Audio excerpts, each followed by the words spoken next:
Okay, wait. Let me tell y'all something real quick. Because if your tax preparer ever has your refund going into their account, baby, that is not a refund, okay? That is a robbery with customer service with a smile. You know what I'm saying? But like, what are we doing? What are we doing? And no, I am not making this up. This is like real life, real cases, real federal prison. Okay? So listen. There was this tax preparer out in Georgia, right? And clearly she woke up one day and she's like, you know what? Filing taxes the honest way just is too boring for me. I need a little excitement. So, she starts getting a little creative. And not the good creative, she over here scheming.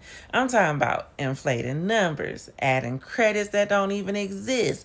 I mean, playing with people's returns like it's a little DIY project, okay? And at first, oh, I already know she thought she that girl. She like, I'm over here getting all the bread. Clients happy, refunds is big, money flowing over here popping. And she probably walking around like, yeah, I does this. This is what I do. Meanwhile, the IRS in the background over here like, go ahead, keep going, do what you do.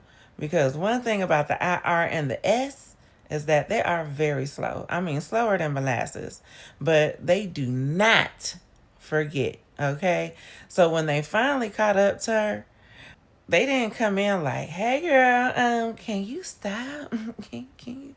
Nah. They came in like, "Come here. We got something for you, boo. We got something for you." Whole investigation. What? Like, come to find out, she was tied to millions in fraudulent returns. Millions. Like, ma'am, you didn't think that was gonna raise a red flag? And what did all that get her? 8 years in federal prison. Ocho años. Psh, baby, I am not about that life. I mean, no clients, no money, no freedom. Just vibes and consequences. Vibes and consequences. Listen, let me talk to y'all for real. Because this is where people really get played. And some of these tax preparers be real smooth with it. I mean, like, oh, I got you, girl. I'm gonna make sure you get the most on the refund. You gonna get the maxed out refund. Don't even worry about it, boo. I'm gonna hook this up for you real nice. And you sitting over there like, okay, girl, go ahead, do your thing, do your thing. Whole time they doing their thing, all right, with your information. So what you got to understand, because when the IRS circles back, they're not just looking at the preparer. Nah, honey boo boo, they looking at you too. So now you confused like, wait a minute, why do I owe 5 racks or more? Meanwhile, your preparer done already spent your refund on rent, bills, and brunch. You understand me? So now what? Now they're not even answering your calls, or they're answering from a corrections facility. And I don't think they can get business calls. But at the end of the day, you get stuck fixing the situation you didn't even know was happening. So let me just say this, okay? Because I'm just going to be 100 with y'all.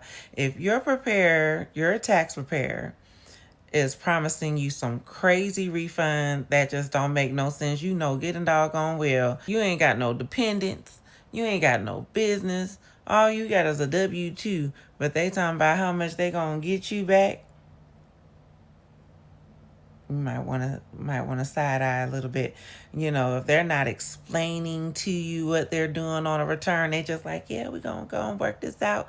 If they acting really weird about where your money is going, and if you don't see their names and their P10 on your paperwork, baby, that is your sign to exit stage left immediately. Do not pass go. Do not collect $200. This tax game, it will bless you if you do it right. But when you start getting greedy and sloppy, oh, it's going to humble you real quick. Karma doesn't need an address at the end of the day. And the IRS, oh, they going to find you. They going to find you. Every single time.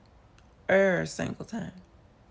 Because when they finally found out where their money was going, yeah, it was bad. Stay tuned for part 2.